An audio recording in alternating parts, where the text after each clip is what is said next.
Hey everybody, how are we today? Check out my cool hat. I decided to wear a cool hat because, why not?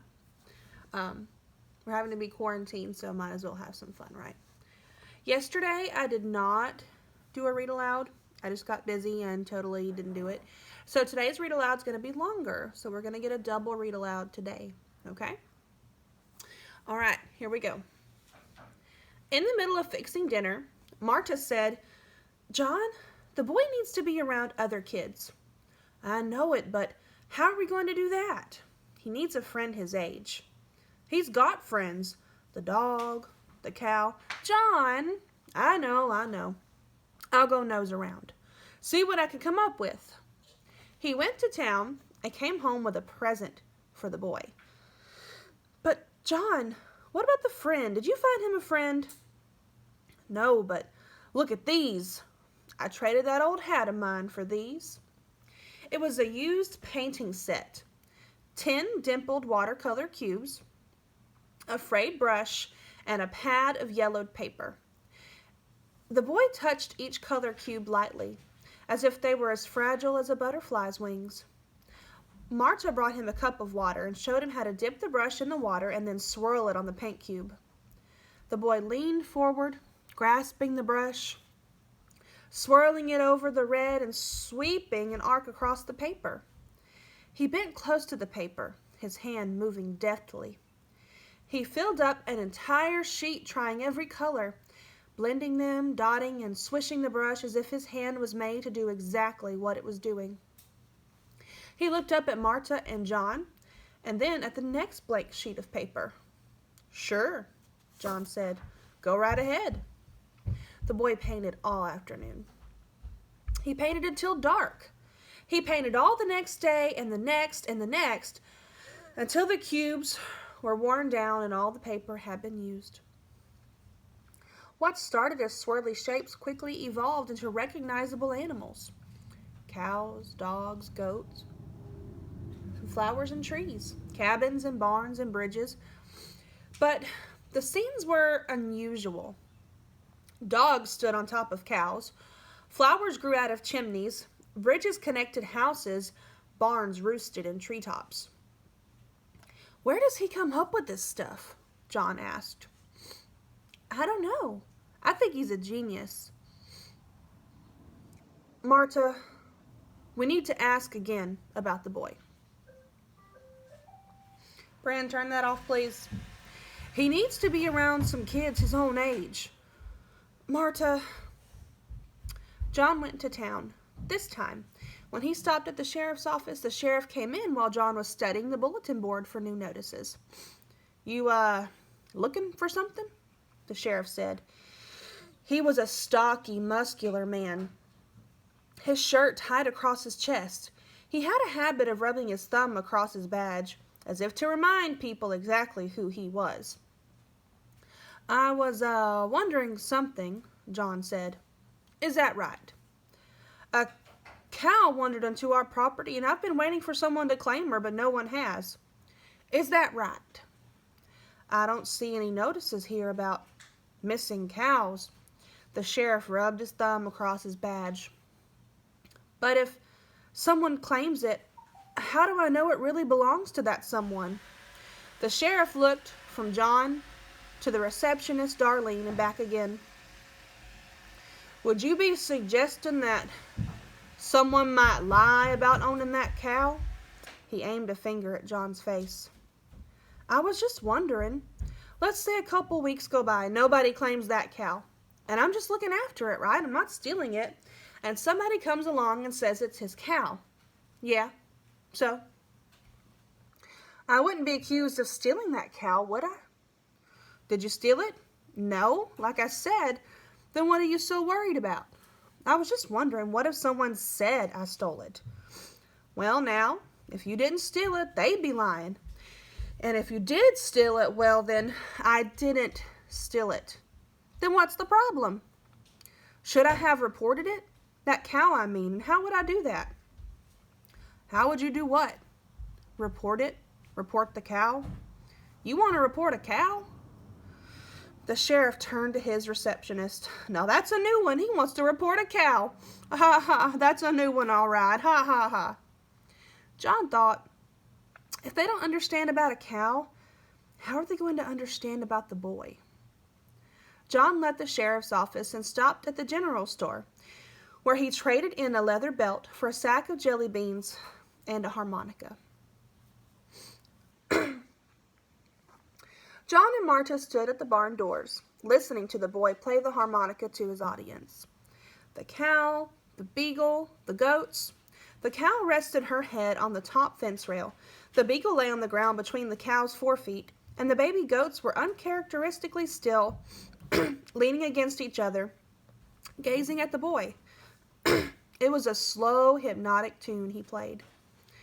We've got to ask him some questions, Marta. But we've tried, and he seems so far away when we ask, as if he doesn't understand the simplest things.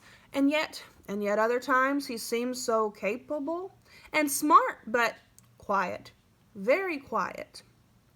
They tried to find out how old he was, but he didn't seem to know. They asked if he had any brothers or sisters, but he merely shrugged in reply. They asked if it was his parents who left him on the porch, but he shrugged again. Do you even have any parents? John asked. John, shh. Well, does he or not? Jacob, do you have any parents? Mother, father? Jacob rested his chin in his hand, elbow propped on the table. He looked sleepy. Is someone coming to get you? John pressed. Jacob looked around the room as if the answer might be there. Do you want someone to come get you? John, well, I'm just asking. Do you, Jacob? Do you want someone to come get you? The boy yawned. What is the matter with him? Can't answer a simple question. John, stop that. Maybe it's not such a simple question, maybe. Oh, now see what you've done. A tear slipped down the boy's cheek. Now look, Marta said, springing to the boy's side. We've hurt his feelings. How did we do that? Kids are sensitive. You ought to know that. You're a great big kid yourself. He doesn't know how to read or write. When do kids learn that, Marta? I don't remember. 5, 6? If we could teach him how to read and write, he could answer our questions. Try, Marta. Try to teach him. Me? How do you teach someone to read? She tried her best, but teaching reading and writing did not come naturally to Marta. And no matter how hard she tried, Jacob did not seem to catch on. If she asked him to copy the letter A, the boy made a scribble. If she asked him to copy the letter B, he drew something more like a Q. If she asked him to copy S-A-T, the boy drew a chicken. I think he's a lot better at painting and drawing and making music than he is ever going to be at reading and writing, Marta said. Is that a bad thing or a good thing? Of course it's a bad thing, isn't it, John? Try some more. Marta felt as if her hair were on fire. The pressure, the whirring of her brain, the letters whizzing around. One day, John, Marta, and Jacob returned to the town where they bought Jacob's clothes. In a thrift shop, Jacob wandered to the back, picked up a pair of drumsticks, and rapped on the nearby drum. That boy there has talent, the shopkeeper said. Will you listen to that? How old are you, son? Marta answered, 6. He's shy, won't talk to strangers, you know. Is that right? What's your name, son? The boy rolled the drumsticks against the drum. Jacob, Marta said.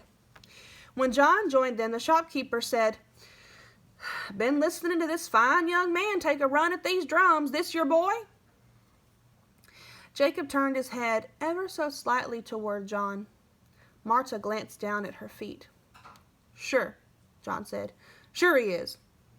I can see the resemblance, the shopkeeper said. You play the drums yourself? No. Who taught him then? Nobody. Will you take a couple dollars for this old drum set? Back at their truck, Marta elbowed John. Did you hear what he said?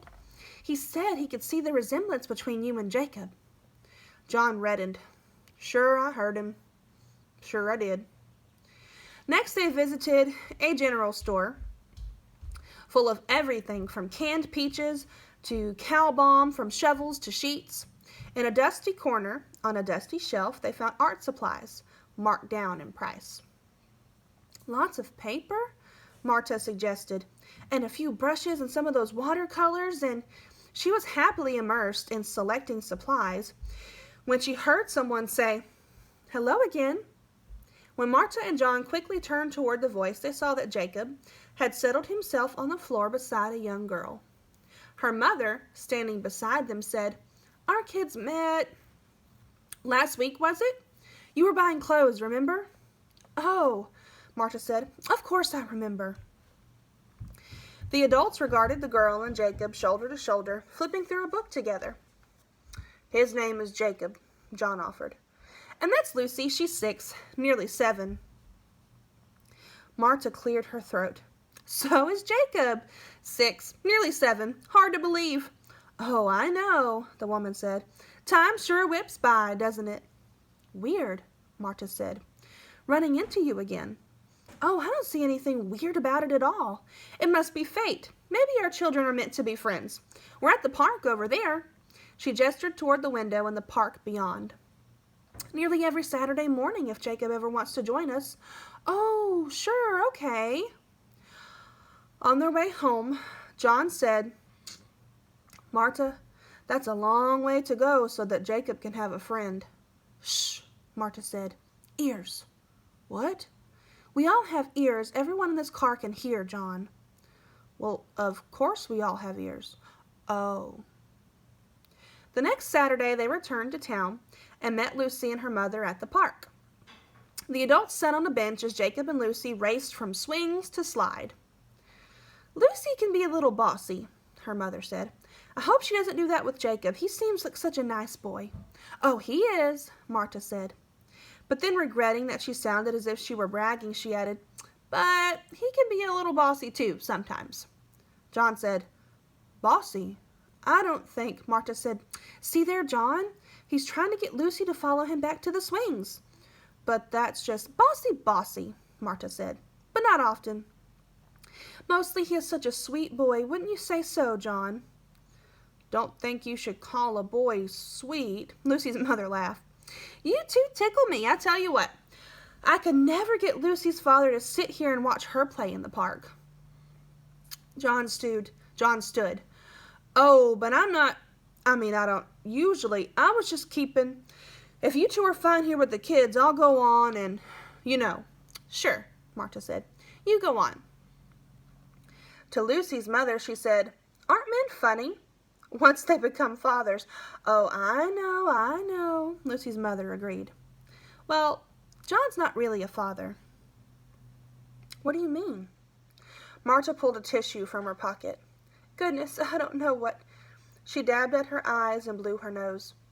"We're just watching Jacob."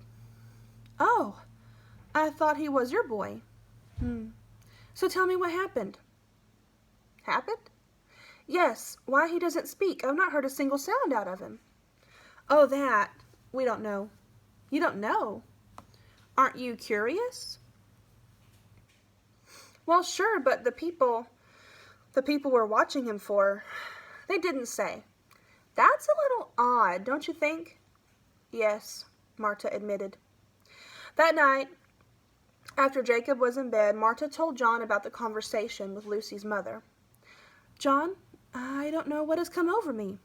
I feel so happy when we're around the boy, and then all of a sudden, I want to burst into tears." "I know," said John. "I know." Jacob learned to play the drums as swiftly as he had learned the guitar. He seemed to know 100 different rhythms, and he could make the drums sound like so many different things. Horses clopping and cannons and footsteps. He could sound the beating of a heart, the beating of wings. When he wasn't playing the drums or the guitar or riding the cow or running with the beagle, Jacob painted explosions of color and line, unlike anything Marta and John had ever seen before. "Marta, I still think he needs to be learning some other things," John said. Like what? Chores. Fine then, Marta said. Show him how to do some chores. And so, John showed Jacob how to feed the cows and goats. Each day, you do this. I'm counting on you, Jacob, understand? Jacob nodded, just once, which was his way. And some days he remembered to feed them, and some days he didn't. How come he doesn't remember, Marta? How come I have to keep reminding him? Should I be hollering at him? Oh, no, you shouldn't do that. Well, that's what my father did when I forgot to do something. And did his hollering help you remember? No. Well, then, but his whipping did. Should I whip the boy? Oh, no, John, you wouldn't. No, I couldn't. Another day, John asked Marta what else he should be teaching the boy. How to use a hammer and saw and all that, Marta suggested. That afternoon, John asked Jacob to follow him down the drive. Going to mend the fence, boy. You could help with this. The beagle followed the boy. John carried a hammer, pliers, and a sack of nails. You could... John stopped abruptly. The sheriff's car was turning off the road into the long dirt drive. Jacob, run on up to the house quick now. Go on, fast as you can. It's okay, go on. Jacob took off for the house with the beagle trailing him. The sheriff pulled up along John, dirt swirling up in John's face. The sheriff leaned out the window. Howdy there. Howdy, Sheriff. What can I do for you? The sheriff lifted his hat, smoothed his hair, and replaced the hat on his head. About a cow. Old man Crankin's lost his cow. He says it's an old Angus. That the kind you found? No, sir, it's not. Sorry to say. You're sure about that? Sure as sure can be. That one that ended up here ain't no Angus, not by a long stretch. Heck, it's got... Okay then, sorry to trouble you. The sheriff rubbed his hand over his badge. No trouble. No trouble at all, Sheriff. The sheriff turned his car around, but stopped again and leaned out the window. Was that a boy I saw running up there? Yep, we're watching him. That right? He must like it here. Yep, I guess he does. That the boy that rides cows? Yep, that's the one. Well, I'll be going now. You let me know if you see Crankins' old Angus cow. I will. Sure, I will. All right. That's where we're going to stop for today. I don't know about you guys, but I got kind of nervous when the sheriff pulled up. But then I was also kind of hopeful because I thought we were going to find out who the boy was and where his parents were and why he was at John and Marta's. That is it for today. I will be with you guys again on Monday. We'll start back up, all right? See you later.